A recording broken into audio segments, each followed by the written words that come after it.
When you're ready to start with your watercolor, you're going to make sure that you've erased lines of the rectangle that are part of your forms, whatever objects and things that you've included in your work. I'm going to be using liquid watercolor paint, which is my preference. You can certainly purchase a good quality cake watercolor or use tubes if you want. The tubes are going to be similar to this, but this is already a liquid form, and I really like working with it because it's easier and it's a strong, vibrant color.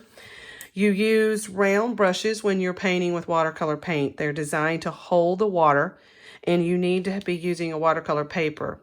If you have a mixed media paper, it needs to be probably around 100-pound paper. Anything lighter than that is not going to work well for watercolor paint. You use water and you clean up your brushes the same way as you do acrylic.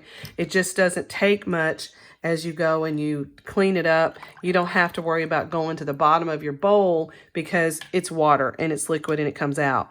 Unlike with acrylic, you do have to have your brush wet before you use it. Also, with watercolor paint, you can mix it the same way that you can mix with your acrylic paint.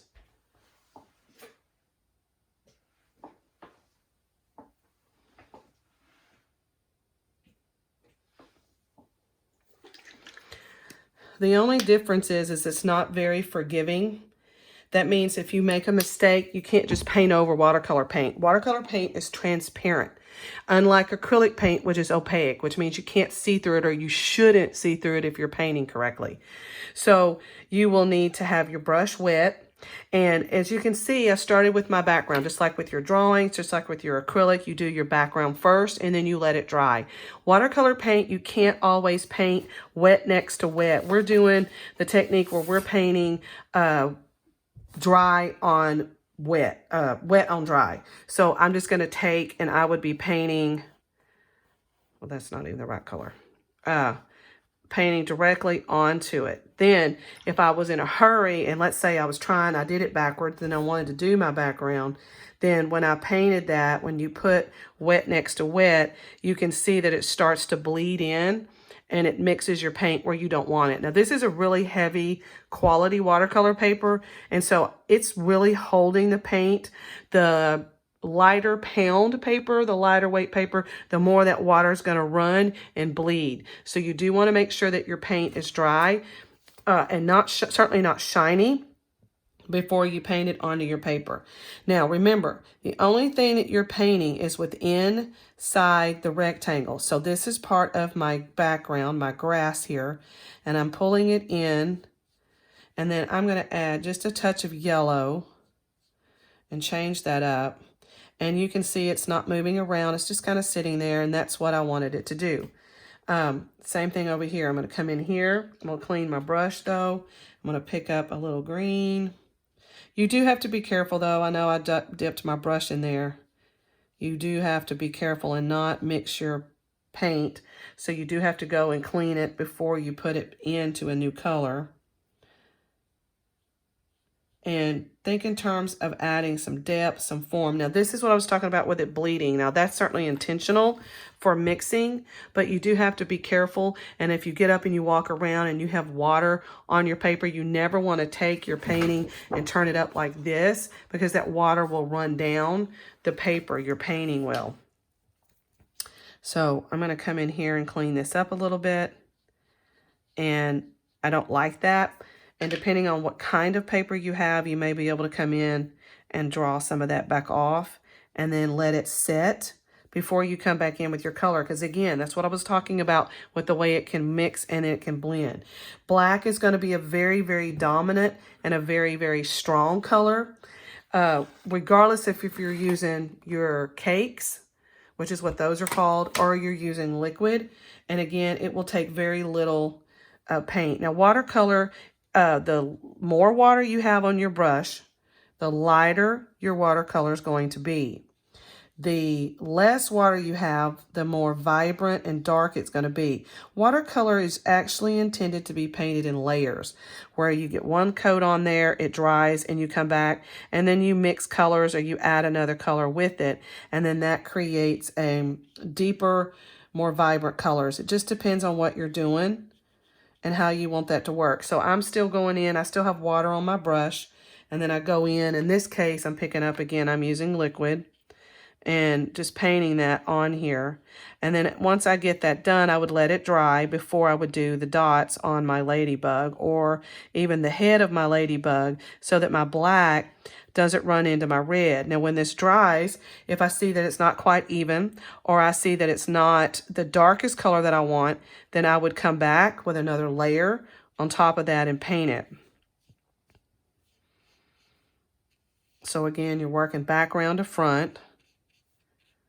Paint again, as you can see, the wings in this case would be the background for the dots.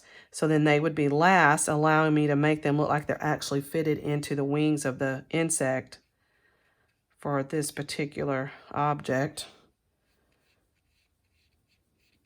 You want to also make sure that your pencil is not too dark, because if it is, then you're going to end up having that show through your watercolor paint and you can't hide that. So don't make your pencil too dark. Keep it light if you can. And you can see some of my, you can see kind of smoothed itself out over here. You should be able to see some of my streaks over there. So I can just clean my brush and then I can just come back over it and smooth that out so it's an equal consistency. And you can see that it's kind of thin in here, so I can come back with actual paint on that side. And you just keep working it, layering it until you get whatever you want. I'm going to go ahead and do this real quick, and then I'm going to come back to my bug.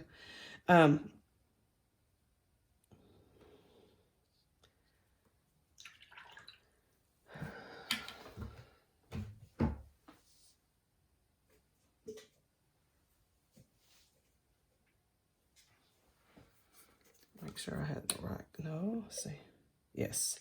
All right, making sure I had turquoise because I want my flower to be turquoise. So that may mean I need to make some changes with my flower. So again, you're only painting what is inside the rectangle. The rest of that's going to be done with the ink, with the fine point Sharpie. And if I'm painting this, see, and I want that to be lighter, or if I want these to be darker, then I'm going to have to let that dry. And you can speed dry your watercolor paint with a hair dryer if you needed to do that. So because I need that to be, I need this to be darker than that, and I want to mix a little blue with it to create a little depth, and I'm going to come back to that. So I'm going to come up here because this is alone, and I'm going to paint that section down because that's part of the inside of the rectangle.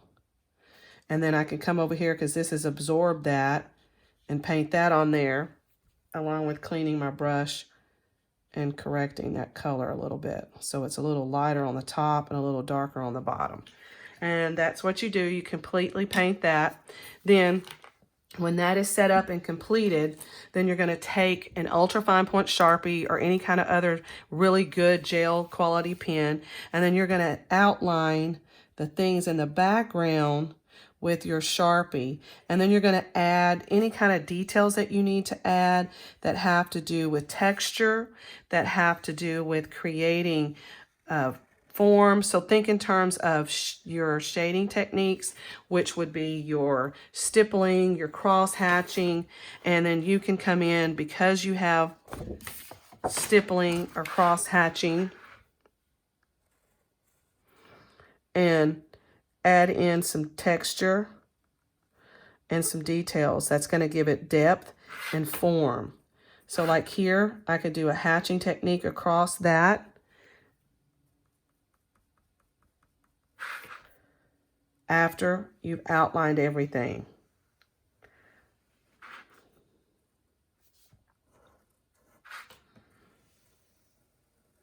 And then you'll add in your details with your shading. So probably just stippling, hatching, or cross hatching will probably be the ones you want. And you can just do one. You don't have to do more than that.